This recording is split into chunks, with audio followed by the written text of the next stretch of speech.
यह बात है त्रेता युग की। तब प्रभु श्री राम मनुष्य रूप में अवतरित हुए थे।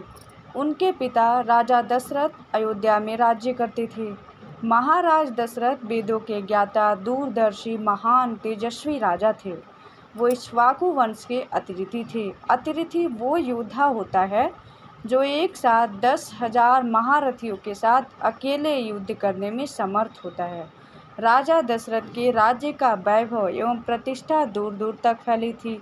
धर्म, अर्थ, सारी सुविधाओं से पूर्ण राज्य अयोध्या के नागरिक सुखपूर्वक अपना जीवन यापन करते थे।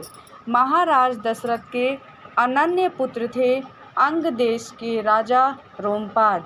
महाराज दशरथ एवं अंगराज रोमपाद बाल्यकाल के मित्र थे। रोमपाद अंगराज बृहदर्थ के पुत्र थे। बृहदर्थ के वृद्ध हो जाने के बाद रोमपाद अंग प्रदेश के राजा बने, परंतु रोमपाद अंगराज बृहदर्थ के औसत पुत्र नहीं थे।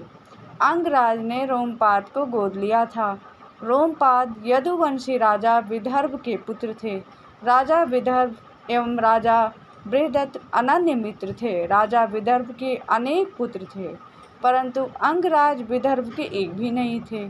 तब अंग प्रदेश के राजा विदर्भ ने बृहदत्त ने राजा विदर्भ से उनके पुत्र रोमपाद को गोद ले लिया।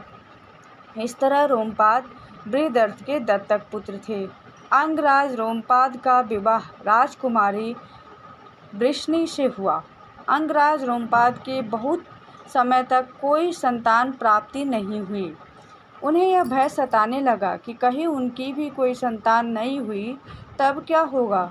तब महाराज दशरथ की भी कोई संतान नहीं थी, परंतु अपने मित्र का मानसिक कष्ट दूर करने हेतु उन्होंने अपने मित्र रोमपाद से कहा, मित्र, यदि मेरे संतान होने तक तुझे संतान प्राप्ति नहीं हुई तब मैं अपनी पहली संतान तुझे दे दूंगा। राजा दशरथ की पटरानी देवी कौशल्या थी।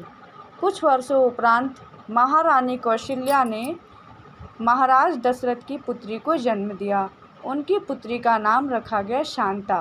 बालकाल से ही शांता दिव्य लगती थी। उनके माता पिता उनसे अत्यधिक प्रेम करते थे। अंगराज रोमपाद को भी इस समाचार का पता चला। अंगराज रोमपाद अपने मित्र से मिलने चले आए। पहले रोमपाद ने बच्ची को आशीर्वाद एवं सप्रेम भेंट दिया। कुछ पहर बाद उन्होंने महाराज दशरथ को उनकी कही बात याद दिलाई, साथ ही विनती की एवं संतानहीनता की व्यथा कही। महारानी कौशल्या जानती थी कि महाराज दशरथ वचनबद्ध हैं, परंतु महाराज को अपनी पहली संतान से प्रति प्रगाढ़ प्रेम भी था। तब महारानी कौशल्या ने अपनी बात रखी कि हमारी एक संतान हो चुकी है, आगे भी हमारी संतान होने की संभावना है, परंतु अंगराज रोमपाद की एक भी संतान नहीं है। क्या पता उन्हें संतान होने की संभावना है या नहीं।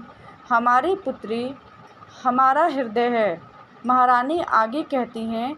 वही दूसरी ओर अंगराज रोमपाद आपके भ्राता तुल्य हैं।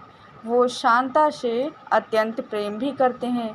यदि हम अपनी पुत्री उन्हें दे दें तो वो भ्राता तुल्य मित्र का कष्ट दूर हो जाएगा और वही हमारी पुत्री को प्रेम पूर्ण माता पिता भी मिलेंगे। अंततः है तो वो हमारी पुत्री ही। उनके लिए जो करना होगा हम वैसे भी करेंगे। इन सब से भी अधिक आवश्यक आपका वचन है, मान भी बना रहेगा। महारानी कौशल्या की बात सुनकर राजा दशरथ ने अपनी पुत्री शांता अंगराज रोमपाद को पुत्री स्वरूप में सौंप दिया। शांता को पुत्री रूप में पाकर अंगराज रोमपाद अति प्रसन्न हुए। आगे उन्होंने ही देवी शांता का विवाह आदि संस्कार किया। राजा दशरथ ने अपनी पुत्री शांता को त्यागा नहीं था, अपितु अपने अनन्य मित्र रोमपाद जो संतानहीन थे को पुत्री रूप में दे दिया था।